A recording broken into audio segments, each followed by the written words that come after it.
गांव की वो औरत जो हर बहू को डराती है। गांव की गलियां दिन में तो हंसी, आवाजों और बच्चों की किलकारियों से भरी रहती थी, पर जैसे ही सूरज पश्चिम की गोद में समाता, मानो पूरी बस्ती किसी अनजाने डर की ओट में छिप जाती। हर घर के दरवाजे खिड़की बंद, चाहे कितना भी जरूरी काम हो। लोग चाह के भी घर के बाहर नहीं निकल सकते थे। वजह थी एक औरत की परछाई। लेकिन कौन थी वो? ये पूरे गांव में रहस्य बना हुआ था। उसी गांव में ब्याह कर आई अवनी। घर वालों ने बहुत ही प्यार और अपनेपन से उसका स्वागत किया। लेकिन जैसे ही रात गहराई, पूरे घर का माहौल बदल गया। शादी का घर, जहां कुछ देर पहले ढोलक की थाप सुनाई दे रही थी, अब सन्नाटे में डूब चुका था। सिर्फ 8 बजे ही हर कमरा बंद, ना कोई आवाज, ना कोई हलचल। जब अवनी कमरे से बाहर आई तो पूरा घर सूना पड़ा था। अरे, सब लोग कहाँ गए? घर में इतना सन्नाटा क्यों है?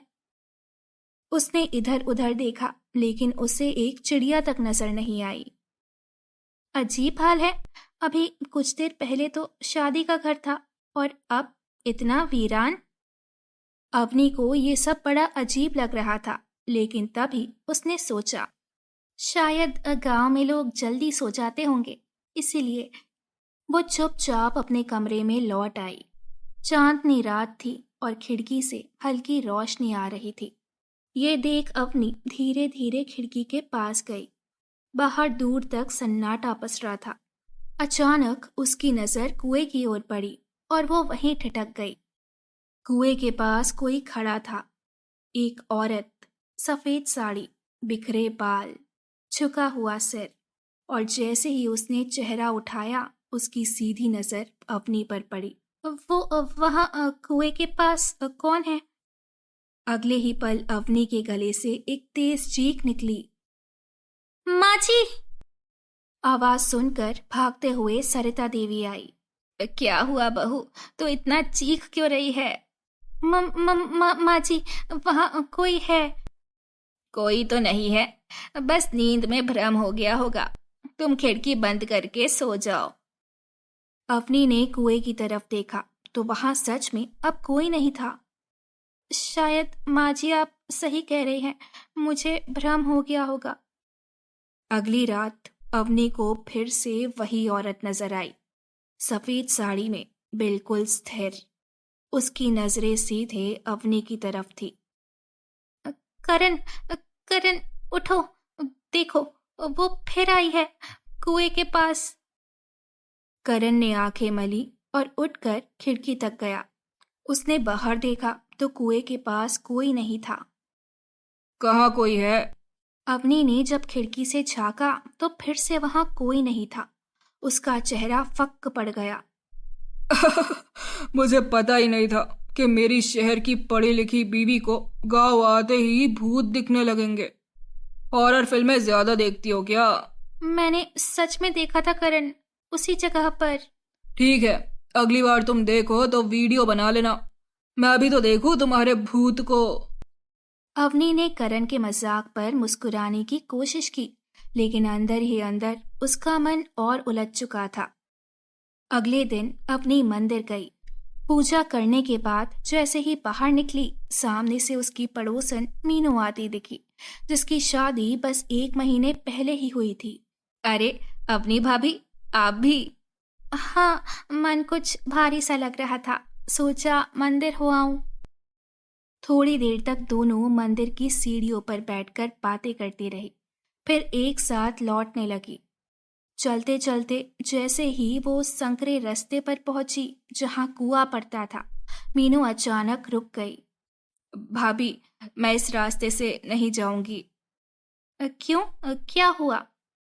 इस रास्ते पर एक कुआं पड़ता है, मुझे डर लगता है वहां से गुजरने में। डर? ऐसा क्या है वहां? मैंने एक रात वहां एक औरत को देखा था, सफेद साड़ी में, बाल खुले, अजीब सी लग रही थी। तुमने भी देखा? हाँ अवनी। इसका मतलब जो मैंने देखा वो सच था? मैंने सुना था कि इस गांव में जब भी कोई नई बहू आती है तो उसे वो औरत जरूर दिखती है। बस कोई जान नहीं पाया अब तक कि वो कौन है और क्यों हर नई बहू को ही दिखती है। मतलब ये सिर्फ मेरे साथ नहीं हुआ? नहीं, मेरी जेठानी ने भी उसे देखा था। ये सब नॉर्मल नहीं हो सकता। कोई तो राज है, लेकिन कौन बताएगा? इसी बीच मंदिर की घंटियां बजने लगी। दोनों ने मुड़कर देखा तो एक बुजुर्ग औरत पूजा कर रही थी। वो देखो, पुजारन अम्मा। सुना है कि गांव की हर परछाई के बारे में उन्हें पता है और इन्हें तंत्र मंत्र का भी बड़ा ज्ञान है। तो चलो, क्यों ना उनसे मिले, शायद उन्हें कुछ पता हो। इसके बाद दोनों मंदिर में जाते हैं। अम्मा, हमें आपसे कुछ जरूरी बात करनी है। अम्मा ने आंखें खोली पर चुप रही। अम्मा, कुएं के पास जो औरत दिखती है वो कौन है? उस रास्ते पर मत जाओ और उस साई के बारे में मत सोचो। जितना जानोगी उतना उलझोगी। अम्मा, हमें बताइए ना, हम डरे हुए हैं और अब चुप रहना मुश्किल है। कोई तो सच है जो सब छुपा रहे हैं। लेकिन जो भी उस औरत की सच्चाई जानेगा उसे उसकी आत्मा को मुक्ति दिलानी होगी। क्या तुम्हें मंजूर है? ये सुन के दोनों डर जाते हैं। हम कैसे आत्मा को मुक्ति दिला सकते हैं? हमें तो तंत्र मंत्र भी नहीं आते। ये ऐसी आत्मा नहीं है जो तंत्र मंत्र से मुक्त हो।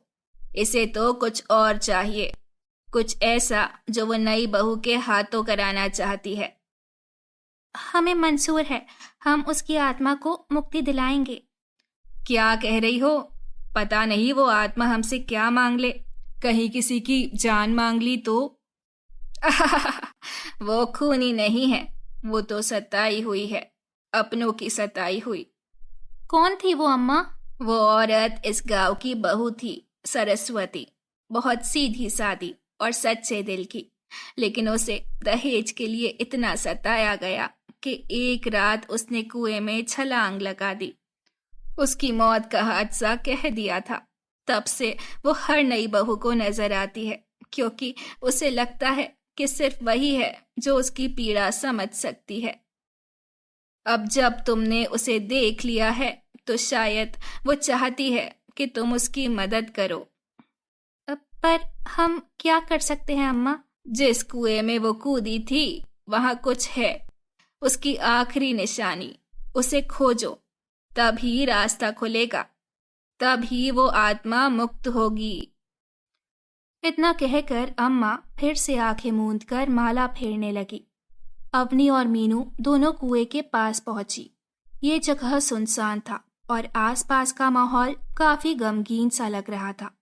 दोनों ने अम्मा की बताई हुई जगह पर तलाशना शुरू किया तो वहां उन्हें एक छोटा सा बक्सा मिला। क्या यही वो बक्सा है जो अम्मा ने बताया था? मुझे नहीं पता, लेकिन हमें इसे खोलना चाहिए। हो सकता है कुछ जानकारी मिले। वे दोनों बक्से को सावधानी से उठाती हैं और उसे खोलने की कोशिश करती हैं। अंदर एक पुराने कागज का टुकड़ा रखा था। जब अवनी ने कागज को ध्यान से खोला तो उस पर कुछ लिखा हुआ था। मैं सरस्वती, मैं जब शादी करके आई तो अपने साथ बेशकीमती हीरे जवाहरात और धन लेके आई थी, लेकिन मेरे लोभी ससुराल वालों का उससे पेट नहीं भरा। इसीलिए वो बार बार मुझे दहेज के लिए परेशान करने लगे। मेरी माँ ने पहले ही अपना सब कुछ मुझे दे दिया था। अब और दहेज मांगकर मैं उन्हें परेशान नहीं करना चाहती थी। मुझे लगता है कि अगर मैं मर जाऊं तो मेरी माँ को इन परेशानियों से मुक्ति मिल जाएगी। इसीलिए मैं इस कुएं में कूदने जा रही हूँ। लेकिन इससे पहले मैंने अपने सारे गहने इस खत वाली जगह पर गहराई में छुपा रखा है। ये खत जिसे भी मिले वो उसी जगह पर खुदाई करके उस गहने को निकाल के और मेरी उस अमानत को मेरी माँ तक पहुंचा दे, जिसके बाद आत्मा को शांति मिल जाएगी। अवनी और मीनू ने खत पढ़ने के बाद एक दूसरे को देखा। ये सच में बहुत दुखद है। सरस्वती ने अपने ससुराल में बहुत कुछ झेला है। हमें इसकी मदद करनी होगी। इसके बाद दोनों ने वहां खुदाई शुरू की। थोड़ी सी गहराई पर उन्हें एक बक्सा नजर आया जिसमें सच में बहुत सारे सोने जवाहरात भरे हुए थे। दोनों ने उस बक्से को निकाला और उसे लेकर पुजारन माँ के बताए हुए पते पर पहुंची, जहां सरस्वती की बूढ़ी माँ रहती थी। जब उन्होंने वो बक्सा सरस्वती की माँ के सामने रखा तो वो पल जैसे थम गया। ये तो मेरी बेटी के गहने हैं। ये तुम दोनों को कहाँ से मिले? उनकी आंखें भर आई। वो कांपते हाथों से बक्सा खोलती है, हर गहने को जैसे पहचान रही हो। एक एक चीज को ऐसे छू रही थी जैसे वो सरस्वती की आखिरी याद हो। हमें ये बक्सा उस कुएं के पास दबा मिला और उसके अंदर एक चिट्ठी भी थी जो सरस्वती दीदी ने खुद लिखी थी। अवनी ने धीरे से पूरी कहानी सुनाई, जिसके बाद सरस्वती की माँ फूट फूट कर रो पड़ी। मेरी बेटी तो दुनिया में नहीं रही, लेकिन उसके लिए तुम दोनों ने जो किया उसके लिए मैं तुम्हारा उम्र भर शुक्रगुजार रहूंगी। ये कह के वो रोने लगी। उस दिन के बाद कभी भी किसी नई बहू को सरस्वती की आत्मा नहीं दिखी। गांव की औरतें अब सरस्वती की कहानी को दहशत नहीं बल्कि एक सीख की तरह सुनाती कि अगर समय रहते कोई किसी का दर्द समझ ले तो शायद कोई सरस्वती दुनिया से यूं ना जाती।